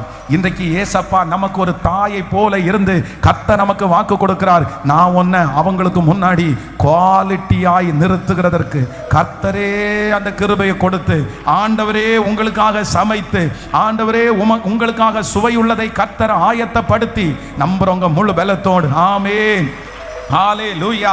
எனக்காக ஆயத்தப்படுத்துகிற கர்த்தர், எனக்காக ஆயத்தப்படுத்துகிற கர்த்தர் ஆமென். என்ன டேஸ்டுக்கு பண்ணணும்ன்றத எனக்காக ஆயத்தப்படுத்துகிற கர்த்தர் ஹல்லேலூயா. இந்த ஜெபத்திற்கு முன்பாக நிறைய பேர் ஒருவேளை தகுதியற்றவர்களாக நீங்க நிக்கலாம், டேலண்டே இல்லாதவர்களாக நீங்க நிக்கலாம். நீங்க அந்த ஆசீர்வாதத்தை பெற்றுக்கொள்றதுக்கு, அந்த பணத்தை சம்பாதிப்பதற்கு, அந்த குடும்பத்தை நடத்துவதற்கு எனக்கு எதுவும் இல்லை, எனக்கு அந்த ஞானம் இல்லை, எனக்கு அந்த பலன் போதாது, எனக்கு அந்த குவாலிட்டி இல்லை, என்னால பண்ணவே முடியாதுன்னு நீங்க நினைக்கலாம். ஆனா கர்த்தர் இன்னைக்கு வாக்கு கொடுக்கிறார், என் கைகளை போருக்கும் என் விரல்களை யுத்தத்திற்கும் படிப்பிக்கிற கண்மலையாகிய கர்த்தர், அப்பாவுக்கு பிடிச்சது போல எனக்காக கர்த்தர் சமைச்சு என் கையில கொடுத்து, நான் சமைச்சதா காமிச்சு, அவங்க தனியா தூரத்துல ஒதுங்கி நின்று என்ன முன்னாடி நிறுத்துகிற ஒரு கர்த்தர் இன்றைக்கு நான் ஆராதிக்கிற தேவன். ஹல்லேலூயா. எத்தனை பேர் விசுவாசிக்கிறீங்க பிரதர்? நீங்க எந்தெந்த இடத்துல எல்லாம் தெரியாதுன்னு நின்னீங்களோ, எந்தெந்த இடத்துல எல்லாம் ஞானமே இல்லைன்னு நினைச்சு நின்னீங்களோ, எனக்கு ஒரு தாய் இருக்கிறாள், எனக்கு ஒரு தாய் இருக்குது. அங்க யார் அப்படின்னு சொன்னா, நான் அவங்களுக்கு முன்னாடி நிற்கும் போது வெட்கப்பட்டு நிற்காதபடி, அவங்க முன்னாடி நிற்கும் போது ஒன்றும் தெரியாது அப்படின்னு நிற்காதபடிக்கு என் கையில் ஒரு ருசியுள்ள பதார்த்தத்தை சமைச்சு கொடுத்து என்னையும் எப்படி நிற்க வைக்க போறார் அப்படின்னு சொன்னா, எனக்கும் தெரியும், என் பிள்ளைக்கும் தெரியும். அவர் அந்த சமைச்ச இடத்துல அம்மா சமைச்சதுன்னு எழுதி கொடுக்கல, போய் அம்மா சமைச்சதுன்னு சொல்லுன்னு சொல்லல. அம்மா என்ன சொல்றாங்க அப்படின்னா, இது யார் சமைச்சது, யார் சமைச்சது, இது நீ சமைச்சதுப்பா. ஆனா உண்மையிலே சமைச்சது யாரு? ஹல்லேலூயா. நான் நம்புறேன் அப்படிப்பட்ட ஒரு தாயினுடைய பாசத்தை நீங்க சீக்கிரமாய் பார்க்க போறீங்க. எத்தனை பேர் விசுவாசிக்கிறீர்கள்? எத்தனையோ இடத்துல நம்மளை நிறைய பேர், உங்களையும் என்னையும் நிறைய பேர் இடத்துல, நீ இவ்வளோ டேலண்டா இருக்கிறியப்பா, இவ்வளோ ஞானமா இருக்கிறியப்பா, நீ இதெல்லாம் உனக்கு பண்ண தெரியுமாப்பா, எங்களுக்கு ஆச்சரியமா இருக்குப்பா, இந்த குடும்பத்தில் பிறந்துட்டு இப்படி நீ செய்வியாப்பா அப்படின்னு உங்களை பார்த்து அநேகர் கேட்டிருப்பாங்க. ஆனா உண்மையிலே அது உங்க தாளந்து அல்ல, அது உண்மையிலே உங்க திறமை அல்ல. அந்த திறமையை தந்தது யாருன்னா, ஆமே, அந்த இடத்துல கனப்படுத்தினது யாருன்னா, அந்த இடத்துல என்ன தேறினவனாய் நிறுத்தினது யாருன்னா, சகலவற்றிலையும் தேறினதாய் நிறுத்தினது கர்த்தர்னு சொல்றவங்க 2 கைகளை மேல உயர்த்தி சத்தமா அப்பாவுக்கு நன்றி சொல்லுங்க. ஆமே. இப்ப நிறைய பேரை கர்த்தர் ஆயத்தப்படுத்துகிறார். ஆமே. எனக்காக கர்த்தர் ஆயத்தப்படுத்துகிறார். நான் உனக்காக ஆயத்தப்படுத்துவேன். ஆமே. உங்களை உயர்த்துறதுல அவருடைய கை மறைமுகமா இருக்க போகுது. உங்களை ஆசீர்வதிக்கிறதுல அவருடைய கை மறைமுகமா இருக்க போகுது. நீங்க பிரகாசிப்பீங்க. நீங்க நிறைய பேருக்கு முன்னாடி பிரகாசிப்பீங்க. நீங்க களத்துல வந்து நிப்பீங்க. உங்களை பார்த்து நிறைய பேர் ஆச்சரியப்படுவாருங்க. ஆனா உங்களுடையது ஒண்ணுமே இருக்காது. உங்களுடையது எதுவுமே இருக்காது. எல்லாமே கர்த்தருடையது. இத நிறைய பேர் இந்த தாயினுடைய அன்பை ஃபீல் பண்ணி இருக்கிறீங்க. பிரதர், இந்த படிப்பு உங்களுடையதா? இல்ல. இந்த திறமை உங்களுடையதா? இல்ல பிரதர். இது இப்ப நீங்க பயன்பட்டு இருக்கிறீங்க. எது பிரதர் உங்களுடையது? எதுவுமே உங்களுடையது இல்ல சிஸ்டர், எதுவுமே உங்களுடையது இல்ல. மொத்தத்தையும் கொடுத்தது யார் அப்படின்னா கர்த்தர்னு சொல்றவங்க மட்டும். மற்றவங்க என்ன புகழ்த்துறதற்கு காரணம் கர்த்தர் தான். புகழ்ச்சிக்குரியவர் அவர்தான், பெரியம்மைக்குரியவர் அவர்தான். நல்ல கைகளை உயர்த்தி தட்டி அப்பாவை பார்த்து சொல்லுங்க முழு வெள்ளத்தோடு, இயேசுவே அப்பா நன்றி, அப்பா நன்றி, அப்பா நன்றி, அப்பா நன்றி, அப்பா நன்றி, அப்பா நன்றி, அப்பா எல்லாமே உங்களுக்குரியதுதான்ப்பா. நான் ஜீரோ. நிர்வாணியா என் தாய் என் கற்பத்தில் இருந்து பிறந்தேன்னு சொல்றது மாதிரி நான் எதையுமே கொண்டு வரல ஆண்டவரே. என்னுடைய திறமை இதை செய்யலப்பா, என்னுடைய படிப்பு இதை செய்யலப்பா, என் தாளந்து இதை செய்யலப்பா. முழுக்க இன்னைக்கு மற்றவங்களுக்கு முன்னாடி நான் நிற்கிறேன்னா, நான் தேறினவராய் சில இடத்துல நிற்கிறேன்னா அது உங்க தயவில்லாம நீங்க என் கையோட உங்க கை இருந்துச்சு. ஆனா பாக்குறவங்க எல்லாம் என் கையை மட்டும்தான் பாக்குறாங்க, உங்க கையை யாருமே பார்க்கலையாப்பா. ஆனா எனக்கு தெரியும் என் கைக்கு மேல உங்க கை இருக்குது. என் கைக்கு மேல உங்க கை இருக்குப்பா. என் கைக்கு மேல உங்க கை இருக்குப்பா. எனக்கு கிடைச்சதுக்கு மேல உங்க கை இருக்குப்பா. நன்றி நன்றி நன்றி நன்றிப்பா. நன்றி நன்றி நன்றி. இந்த வீடு எப்படி கட்டின அப்படின்னு கேட்டா என் புயபலத்தால பண்ணுனேன்னு சொல்ல முடியாது. நிறைய பேருக்கு முன்னாடி கர்த்தர் இந்த சத்தத்தை கேட்கிற நிறைய பேரை கர்த்தர் தேறினவரா நிறுத்துற. ஆனா சமைச்சு கொடுத்தது யார் தெரியுமா? சமைச்சு கொடுத்தது யார் தெரியுமா? சமைச்சு கொடுத்தது அவர் தானே. ஐயா அவர் தானே, அவர் தானே. பார்க்குறவங்க எல்லாம் உங்க கையை தான் பார்க்குறாங்க. எல்லாருக்கும் உங்க கை தான் விசிபிளா தெரியுது. எல்லாரும் உங்களை தான் நிறைய பேர் புகழ்த்துறாங்க. ஆனா உண்மையிலே அது உண்மை கிடையாது. அது உண்மை கிடையாது. அது சுத்தமா உண்மை கிடையாது. அந்த கைக்கு மேல மறைஞ்ச ஒரு கை, அந்த கைக்கு மேல மறைஞ்ச ஒரு கை. எப்படிமா தாண்டின? எப்படிப்பா இந்த பிரச்சனையை தாண்டின? நீ எப்படிப்பா தைரியப்பட்ட? உன்னால மட்டும் எப்படி இப்படி தைரியமா, உன்னால மட்டும் எப்படி இப்படி தைரியமா இருக்க முடியுது? நீ மட்டும் எப்படி இதுல இருந்து வெளியே வந்த? நிறைய பேருக்கு நம்முடைய வாழ்க்கை ஆச்சரியமா இருக்குது, பிரமிப்பா இருக்குது. ஆனா யார் தெரியுமா இதுக்கு பின்னாடி? யார் தெரியுமா? யார் தெரியுமா? நான் கவலைப்படாம இருக்கிறதுக்கு காரணம் கர்த்தர். நான் இந்த அளவுக்கு தைரியமா இருக்கிறதுக்கு காரணம் கர்த்தர். நான் இந்த அளவுக்கு நிற்கிறதுக்கு காரணம் கர்த்தர். நன்றினால உங்க இருதயம் அப்படியே நிரம்பட்டும். நன்றினால உங்க இருதயம் அப்படியே நிரம்பட்டும். முழு வெள்ளத்தோட அந்த வார்த்தையை உணர்கிறவங்க முழு வெள்ளத்தோட நன்றி நன்றின்னு நீங்க சொல்லிட்டே இருங்க. நிறைய பேர் ஆண்டவர் நிரப்புறதை நான் பார்க்கிறேன். சொல்லுங்க சொல்லுங்க, பின்னாடி இருக்கிற எல்லாரும் ஆமென். ஆன்லைன்ல இருக்கிற பிள்ளைங்க கூட கண்ணீரோட ஆண்டவருக்கு நன்றி சொல்லுங்கம்மா. சாக்கடையில தானே கடந்தோம், சேத்துல தானே கடந்தோம். அல்லேலூயா. சாக்கடைக்கும் நமக்கு ஒரு அடி கூட இல்லையே, சாணியில தானே இருந்தோம், மதிக்க முடியாம தானே இருந்தோம். ஆனா அங்க இருந்து தூக்கி கொஞ்சம் கொஞ்சமா நிறைய பேர் இன்னைக்கு எப்படி எப்படி எப்படி வளர்ந்த, எப்படி இது வரைக்கும் வந்தேன்னு கேட்டா நமக்கு முன்னாடி நீ உழைச்ச, நீ வேலை செஞ்ச அப்படின்னு தான் சொல்றாங்க. ஆனா நமக்கு தான் தெரியும் கிடையாது, என் பரிசுத்தம் கிடையாது, என் நீதி கிடையாது, என்னுடையது எதுவுமே கிடையாது. முழுக்க முழுக்க முழுக்க முழுக்க அப்பாவுடைய தயவை தவிர வேற ஒண்ணும் இல்லை. அப்பாவை தவிர வேற ஒருத்தருமே இல்ல, ஒருத்தருமே இல்ல. நன்றியா நன்றியா நன்றியா நன்றியா நன்றியா நன்றியா நன்றியா நன்றியா. மனிதர் அடைத்த கதவுகள் ஒன்றோ இரண்டோ நீர் எனக்காக திறந்தது ஆயிரம் அன்றோ. சொல்லுங்க பார்க்கலாம். மனிதர் அடைத்த கதவுகள் ஒன்றோ இரண்டோ நீர் எனக்காக திறந்தது. உடைக்கப்பட்டு உம்மை விட்டு ஓடி ஒளிந்தோம், என்னை துரத்தி வந்து ஊழியத்தை துவங்க செய்தீரே. கைகளை உயர்த்தி இப்ப சொல்லுங்க பார்க்கலாம். என் ஆதாரமே, சேர்ந்து சேர்ந்து என் ஆறுதலே, முழு வெள்ளத்தோடு என் ஆதாரமே, என் ஆதாரமே, என் ஆதரவே, ஆளை தாளை காரணரே, என் ஆதார். சத்தமா சத்தமா ஆளை தாளை காரண. உங்க அழைப்பு இருந்ததால நாளிந்து போகவில்லை, உங்க அன்பு இருந்ததால நான் கைவிடப்படல, உங்க கிருபை என்ன காத்ததால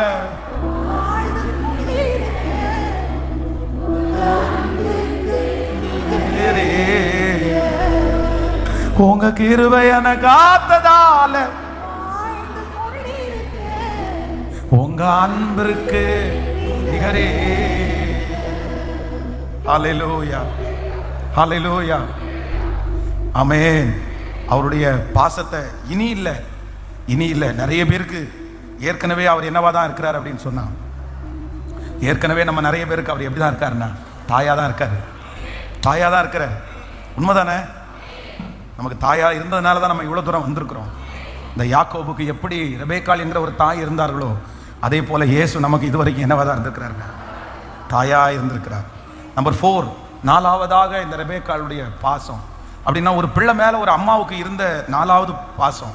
இல்லைன்னா ஒரு பிள்ளைய ஒரு தாயார் வந்து பின்னாடி இருந்து மோட்டிவேட் பண்ற. ஆதியாக 27ஆம் அதிகாரத்தினுடைய 13வது வசனத்தை வாசிக்கலாமா? ஆமென். 27ஆம் அதிகாரம் 13வது வசனம். அதற்கு அவன், தாய், என் மகனே, உன்மேல் வரும் சாபம் என்மேல் வரட்டும், என் சொல்லை மாத்திரம் கேட்டு நீ போய் அவைகளை என்னிடத்தில் கொண்டு வா. 27ஆம் அதிகாரத்தினுடைய 12வது வசனத்தை வாசிக்கலாமா? 11 வாசிங்க, அப்போ உங்களுக்கு நல்லா புரியும். 11 இருந்து வாசிக்கலாம். அதற்கு யாக்கோபு தன் தாயாகிய ரெபேக்காளை நோக்கி, என் சகோதரனாகிய ஏசா ரோமம் மிகுந்தவன், நான் ரோமம் இல்லாதவன். ஒருவேளை என் தகப்பனார் என்னை தடவி பார்ப்பார், அப்பொழுது நான் அவருக்கு எத்தனாய் காணப்பட்டு என் மேல் ஆசீர்வாதத்தை அல்ல சாபத்தை வானேன் என்றான். அடுத்த வசனம். அதற்கு அவன் தாய், என் மகனே, உன் மேல் வரும் சாபம் என் மேல் வரட்டும், என் சொல்லை மாத்திரம் கேட்டு நீ போய் அவைகளை என்னிடத்தில். ஆமென். இப்போ இந்த யாக்கோபு என்ன சொல்றாரு அப்படின்னு சொன்னா, அம்மா நீங்க சொல்றதெல்லாம் சரிதான், நீ சமைச்சு தர்றீங்க, நான் கொண்டு போய் அப்பாவுக்கு முன்னாடி கொடுக்குறேன். ஆனா என்ன அப்படின்னு சொன்னா, அப்பாவுக்கு வந்து நல்லாவே தெரியும் என் அண்ணனை மாதிரி நான் இல்லை. எங்க அப்பா வந்து கண்ணு தான் அவருக்கு தெரியாது. ஆனா ஒருவேளை அவர் என்ன பண்ணுவாரு, தடவி பார்த்தார் அப்படின்னு சொன்னா கண்டிப்பா என்ன கண்டுபிடிச்சிடுவாரு. ஏன்னா அவனுக்கு என்ன இருக்குது, மூத்தவனுக்கு நிறைய முடி இருக்கு, ரோமம் இருக்குது, ஆனா எனக்கு அப்படி கிடையாது. அதனால ஒருவேளை அவர் தடவி பார்த்து என்னை கண்டுபிடிச்சு, ஐயோ இவன் வந்து ஏமாத்துறதுக்கு தான் வந்தான் அப்படின்னு சொல்லி எனக்கு ஆசீர்வாதத்திற்கு பதிலா, ஏன்னா எப்போ அந்த மூடு இருக்குன்னு தெரியாது. நீங்க எல்லாருமே வந்து யாக்கோபு இவர் பாருங்க, தன்னுடைய அந்தியமை காலத்தில் தன்னுடைய பிள்ளைகளை ஆசீர்வதிக்கும் போது கூட அந்த மூடை பொறுத்து தான் ஆசீர்வதிக்கிறாங்க. அந்த நேரத்தில் அவங்களுக்கு என்னதான் அப்படிதான் பண்றாங்க நிறைய பேர். வேதத்தில் எல்லாருமே அப்படிதான்.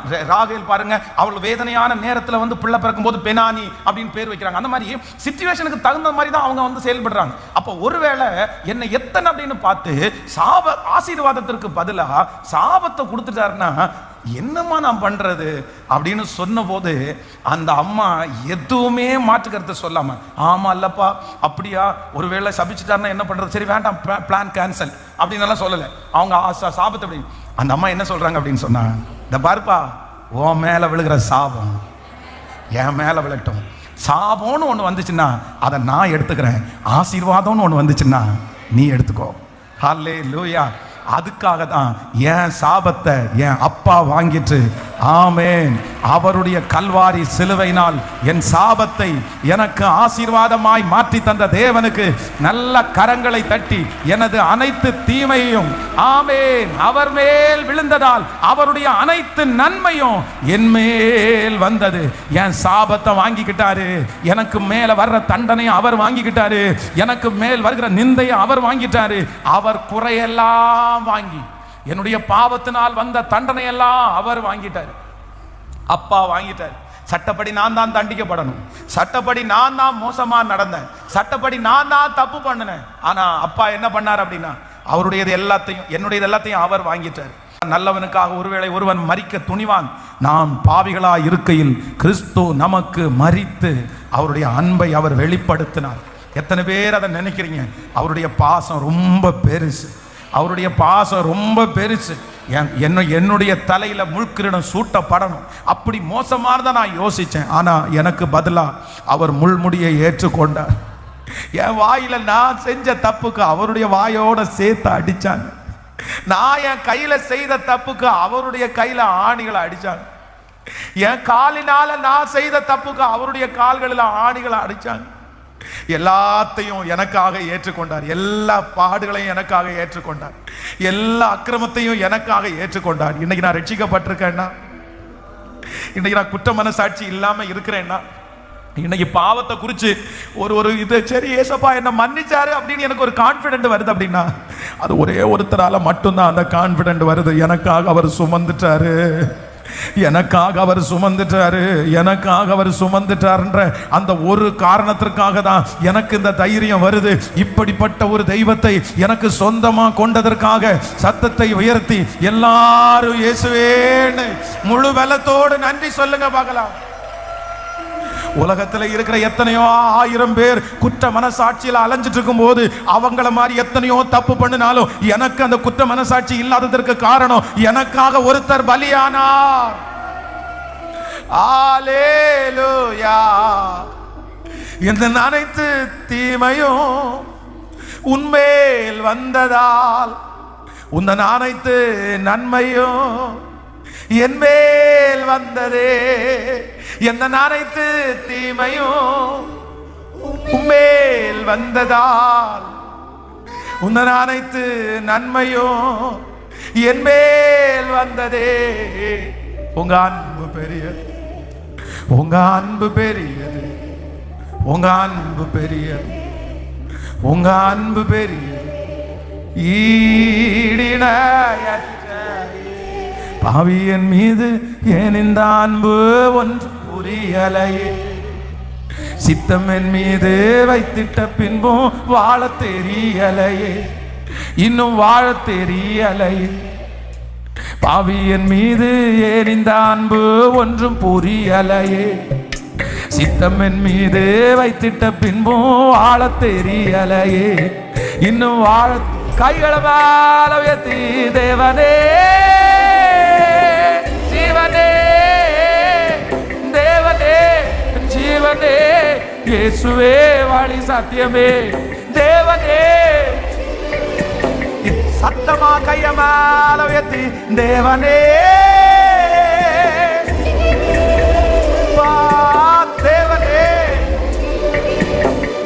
இயேசுவே வழி சத்தியமே, தேவனே என் ஜீவனே, இயேசுவே வழி சத்தியமே. மண்ணான மனிதன்னா என்னால் ஏதும் ஆகுமா? மண்ணான மனிதன்னா என்னால் ஏதும் ஆகுமா? உன் பிள்ளையாய் நான் வாழ முடியுமா? உன் பிள்ளையாய் நான் வாழ முடியுமா?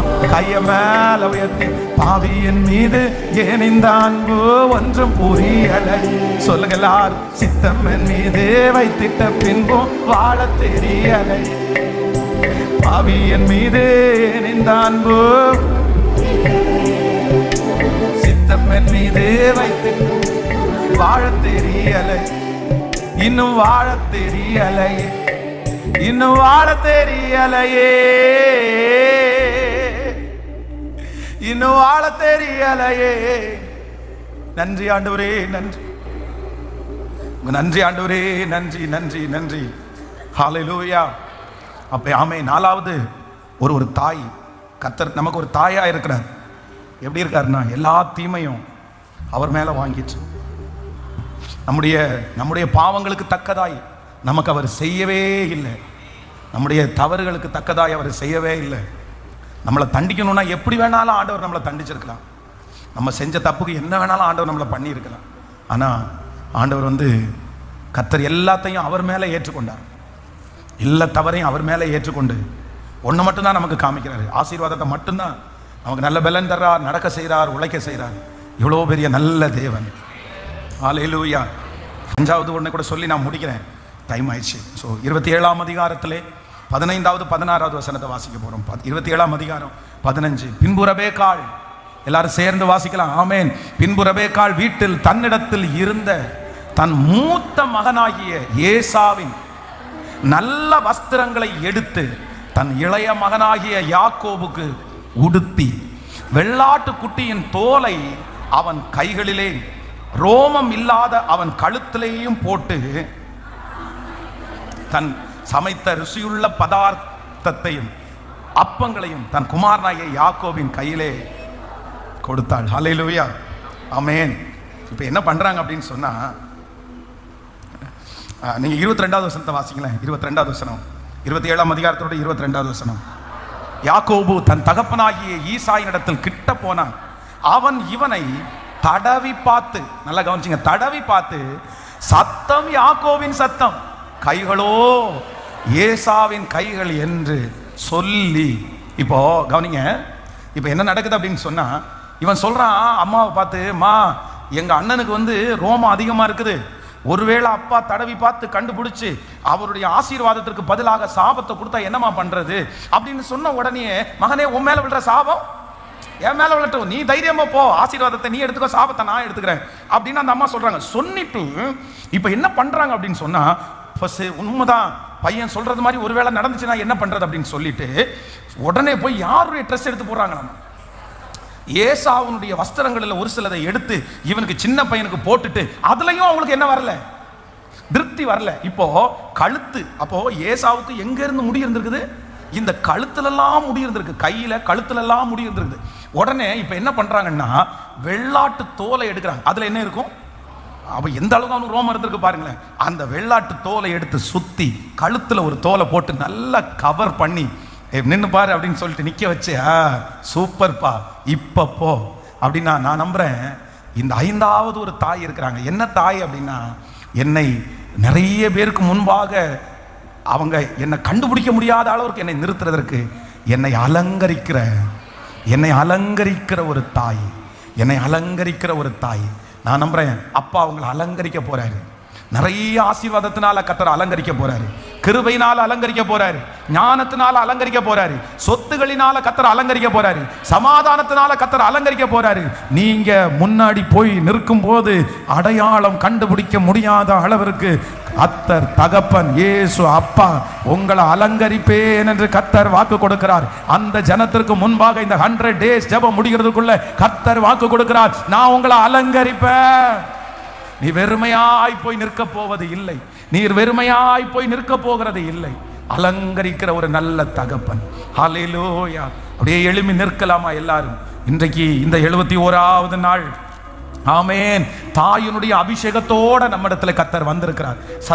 சத்தமா முழு பலத்தோட நன்றின்னு சொல்லிட்டு அப்படியே நன்றி ஆண்டவரேன்னு சொல்லி தேவ சமூகத்தில் எழும்பி நிற்கலாம். எல்லாரும் இருதயத்தின் ஆழத்திலிருந்து, ஸ்திரீயானவள் தன் கற்பத்தின் பிள்ளைக்கு இறங்காமல் தன் பாலகனை மறப்பாளோ?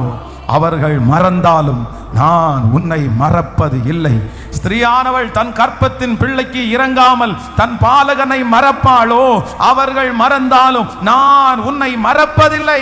கைகளை உயர்த்தி இந்த 5 ஆசீர்வாதங்களும் என் தலையின் மேல் ஆம் என்றும் ஆமேன் என்றும் அப்படியே இருக்க போகிறதற்காய் சொல்லுங்க. முழு பலத்தோடு அப்பாவுக்கு நன்றி சொல்லுங்க பார்க்கலாம். சத்தமா ஹalleluya. எஃப் மைனர் ஹalleluya. சத்தமா அப்பா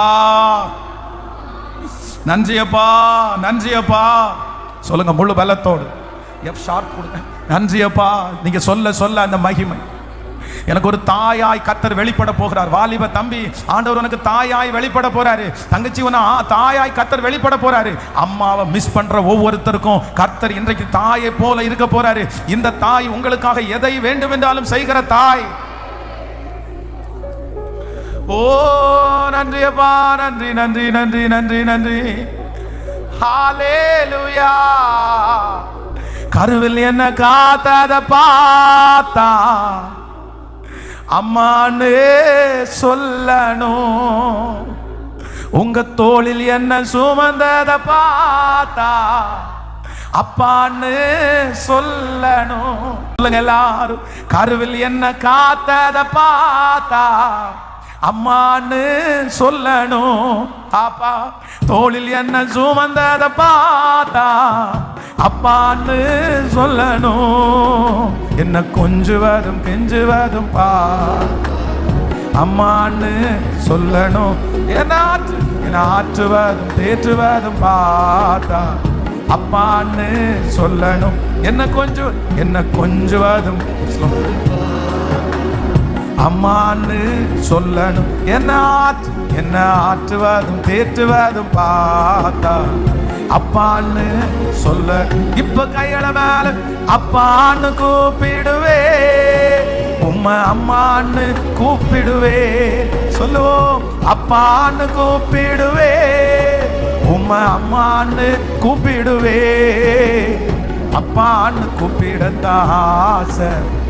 அப்பான்னு கூப்பிடவா, அம்மான்னு கூப்பிடத்தான் ஆசை. அம்மான்னு கூப்பிடவா. 2 கைகளை மேல உயர்த்தி சத்தமா சொல்லுவோம். அப்பா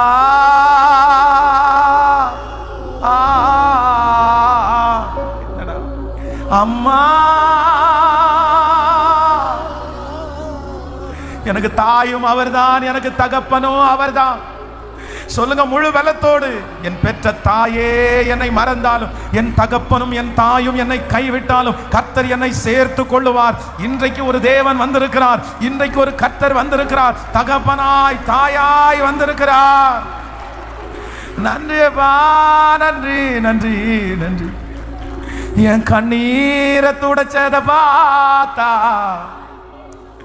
அம்மான்னு சொல்லணும்.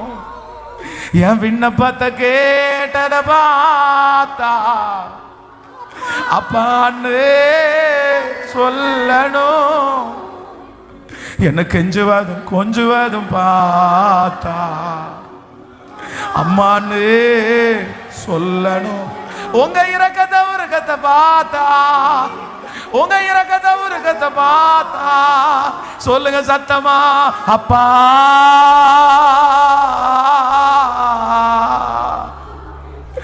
அம்மா.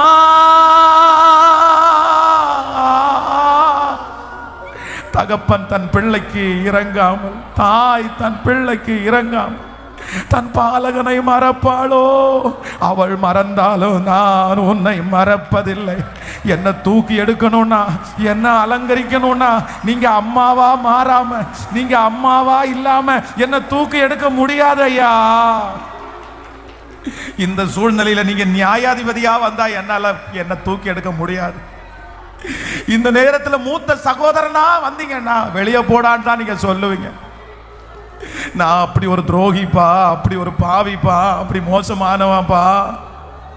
ஆனா நீங்க என்ன இப்போ எனக்கு அம்மாவா நீங்க வந்தீங்கன்னா மட்டும்தான் என்ன நீங்க அலங்கரிக்க முடியும். நீங்க அம்மாவா வந்தீங்கன்னா மட்டும்தான் நீங்க என்ன தூக்கி எடுக்க முடியும். நீங்க எனக்கு அம்மாவா வந்தீங்கன்னா தான் என் தலையை நிமிர பண்ண முடியும். இப்போ நான் கேட்கிறேன், ஏசப்பா எனக்கு நீங்க அம்மாவா இந்த இடத்துல வந்துருங்க ஆண்டவரே. சொல்லுங்க முழு பலத்தோடு. நன்றி. சத்தமா நான் பேசுற மாதிரி வாசிக்க. நன்றி அப்பா. சொல்லுங்க முழு பலத்தோடு, முழு பலத்தோட சத்தத்தை உயர்த்தி, ஆண்டவரே நீங்க ஒரு வக்கீலா வந்தீங்கன்னா நீங்க எனக்கு இன்னைக்கு வக்கீலா நீங்க வர முடியாதுப்பா. அந்த அளவுக்கு நான் ஒருத்தல. நீங்க வக்கீலா வந்தீங்கன்னா கண்டிப்பா எனக்காக பரிந்து பேச முடியாது. நீங்க ஜட்ஜா வந்தீங்கன்னா எனக்கு நீங்க தண்டனை மட்டும் தான் கொடுத்துட முடியும். நீங்க வேற எந்த கேரக்டர்ல வந்தாலும் எனக்கு நீங்க சப்போர்ட் பண்ண முடியாது. ஆனா இப்போ நான் ஜெபிக்கிறேன், நீங்க எனக்கு தாயா வந்தா மட்டும்தான் எனக்கு நீங்க சப்போர்ட் பண்ண முடியும். ஸ்திரீயானவள் தன் கற்பத்தின் பிள்ளைக்கு இறங்காம தன் பாலகனை மறப்பாளோ, அவள் மறந்தாலும் நான் உன்னை மறப்பதில்லை என்று சொன்ன தெய்வம் எனக்கு தாயா இன்றைக்கு வந்துருங்க. லிதரலம் தனனோ தலரத்தனே ரேகதனம ரோதலரத்யானரே ரீதலரம் தனோ. நன்றி நன்றி நன்றி நன்றி அப்பா, நன்றி அப்பா, நன்றி அப்பா, நன்றி அப்பா. ஸ்தோத்திரம் ஸ்தோத்திரம். எஸ் ஸ்தோத்திரம் ஸ்தோத்திரம் ஸ்தோத்திரம் ஸ்தோத்திரம் ஸ்தோத்திரம் ஸ்தோத்திரம். ஓ ஸ்தோத்திரப்பா ஸ்தோத்திரம். அவ்வளவு துரோகிப்பா, அவ்வளவு துரோகிப்பா. நீங்க அம்மாவை தவிர வேற எந்த கேரக்டர்ல வந்தாலும் என்ன தூக்கி நிறுத்த முடியாதுப்பா. நன்றி நன்றி நன்றி நன்றி. உங்க கிருபை எங்களை தாங்கிறதற்காக நன்றி. இந்த 71வது நாள் நீர் பேசின வார்த்தைகளுக்காக உமக்கு ஸ்தோத்திரம். எங்களுக்கு தாயாய் நீர் கடந்து வருகிறதற்காக ஸ்தோத்திரம். இந்த சத்தத்தை லைவ்ல கேட்டுட்டு இருக்கிற பிள்ளைங்க, இந்த ஆலயத்தில் வந்திருக்கிற பிள்ளைங்க, இந்த சத்தத்தை கேட்கிற ஒவ்வொருவருக்கும் இந்த வார்த்தை அப்படியே உள்ளுக்குள்ளே கடந்து போய் ஒரு பெரிய மாற்றத்தை எங்க பிள்ளைகளுக்கு தரப்போகிறதற்காக உமக்கு ஸ்தோத்திரப்பா. இந்த 100 நாட்கள் ஜெபம் முடிகிறதற்குள்ள அந்த அற்புதத்தை எங்க கண்கள் பார்க்க போகிறதற்காக ஸ்தோத்திரம். இன்னைக்கு நீங்க சொன்ன அத்தனை வார்த்தைகளையும் அப்படியே நிறைவேற்றுவீராக. நன்றி ஆண்டவரே. உங்க பாதத்தை நாங்க முத்தம் செய்கிறோம்.